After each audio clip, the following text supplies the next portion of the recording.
जून महिन्याचा तिसरा आठवडा देखील आता पूर्णपणे उलटून गेलेला आहे. त्यामुळे जालना जिल्ह्यात अद्यापही पावसाचा एकही थेंब पडलेला नाही. त्यामुळे ज्या शेतकऱ्यांनी खरं तर कोरडवाहूमध्ये लागवड केलेली होती तीच पिकं आता वाचवण्याचा प्रयत्न कुठेतरी शेतकरी करताना आपल्याला पाहायला मिळत आहेत.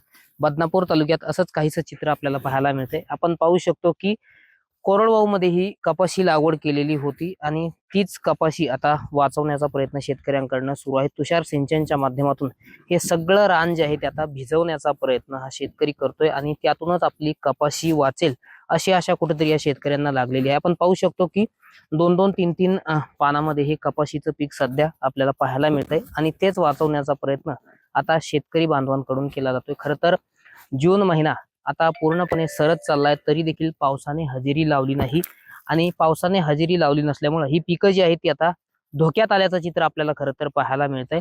आपल्यासोबत जे शेतकरी आहेत आपण त्यांच्याशी संवाद साधण्याचा प्रयत्न करूया. मला सांगा, तुम्ही तुषारद्वारे पिकं वाचवण्याचा प्रयत्न करताय, पाणी इतकं मुबलक आहे का तुमच्याकडे? पाणी नाही.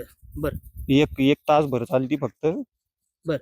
त्याच्यातच रोज 1 तास, आज आज इथं पलीकड, उद्या पलीकड. बर.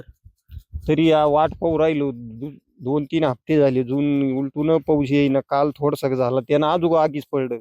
बर. हे झाड आता जाळायला किती लागले. क्षेत्रावर तुम्ही लागवड केलेली आहे कपाशीची ही- किंवा इतर पिकांची? एक हेक्टरवर करेली. आता ही पिकं वाचवण्याचा प्रयत्न करताय, हो. पाणी मग पुढचं नियोजन कसं करणार तुम्ही आता? पुढचं काय, आता जेवढं वाचल्या जाईल तेवढं वाचिणार आहे. बर.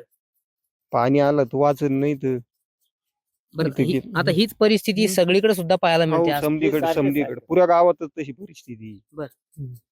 पाणी किती वेळ चालतंय 1 तास.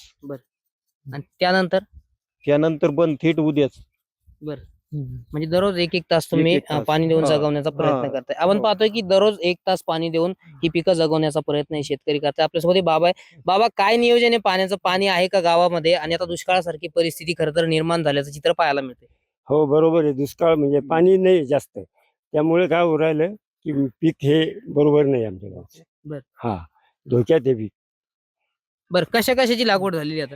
आतापर्यंत काही नाही. सरकीची हे धुळपेरणी केली लोकांना, आणि बर. काही हे 20% लोकांना असे पाण्यावर लावले. बर. हा, ठिबक कोणी काही कसं. बरं, आता याचा उत्पादनावर काही परिणाम होईल का? हो, लवकर नाही पाऊस आला तर खूप परिणाम होणार. बर. हम्म. आपण पाहतोय की उशिराने काही ठिकाणी लागवड झालेली आहे आणि ज्या शेतकऱ्यांनी उन्हाळ्यात कोरडवाहूमध्ये लागवड केलेली आहे तीच पिकं वाचवण्याचा प्रयत्न कुठेतरी हे शेतकरी करताना आपल्याला पाहायला मिळतंय. आपल्यासोबत हे शेतकरी आहेत, आपण त्यांच्याशी संवाद साधण्याचा प्रयत्न करूया. मला सांगा, काय नियोजन आहे भविष्यातलं? आता दुष्काळासारखी परिस्थिती खरं तर निर्माण झाली आहे, जून महिना पूर्ण सरत चाललाय. सरळ चालला म्हणलं सरला समजा. आता आज 22 तारीख आणि पुढचं नियोजन म्हणलं तर आता काय झालं, उशीर जर लागवड होणारच आहे. आता थोडंफार पाणी आहे, त्याच्यावर आमचं आता वाचण्याचा प्रयत्न करतो आम्ही. जर वाचलं तर ठीक आहे, नाही पाऊस आला तर आमचं उत्पादन कमी होणार आहे. आता जुन्या लोक सांगायचे की मृग नक्षत्र जर लागवड झाली तर उत्पन्न भरपूर येतं, आणि आता जर उशीर जसं जसं होईल तसं उत्पन्नामध्ये घट होईल. आणि त्याचं निश्चितच आमचं आर्थिक बजेट कॉलमडणारच आहे. पैशाचा विषयच नाही समजा. आता एक तर भाव नाही भेटत नाही आमच्या मालाला. जेव्हा आमच्या घरात माल असला तेवढेच भाव आहे. शेतकऱ्याच्या घरातून माल गेला, व्यापाऱ्याच्या घशात गेला की तरच भाव आहे. आता सोयाबीन जर पाहिलं तर सोयाबीनला 7,000 रुपये भाव आहे. कापसाला 8.5, 9.5, 10 पर्यंत कापसा भाव गेला. शेतकऱ्याच्या घरात कापूस जोपर्यंत होता 7,000च्या वर कोणी त्याला घेतलं नाही.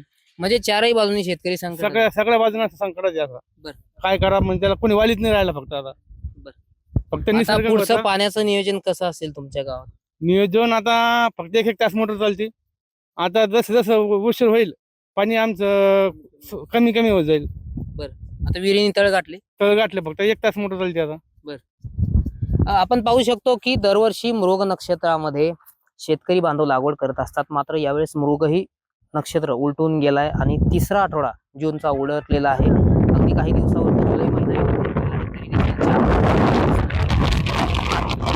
आणि दडी मारल्यामुळे कुठेतरी ही पिकं वाचावीत हीच आशा आता शेतकरी बांधव व्यक्त करताना आपल्याला पाहायला मिळत आहे. त्यामुळं अजून येत्या काही दिवसात पावसाचं आगमन होईल का, यासाठी सगळ्या शेतकऱ्यांचे जे डोळे आहेत ते आता आभाळाकडे लागल्याचं चित्र खरं तर पाहायला मिळतंय. रामनाथ ढाकणे, TV9 मराठी, अकोला, जालना.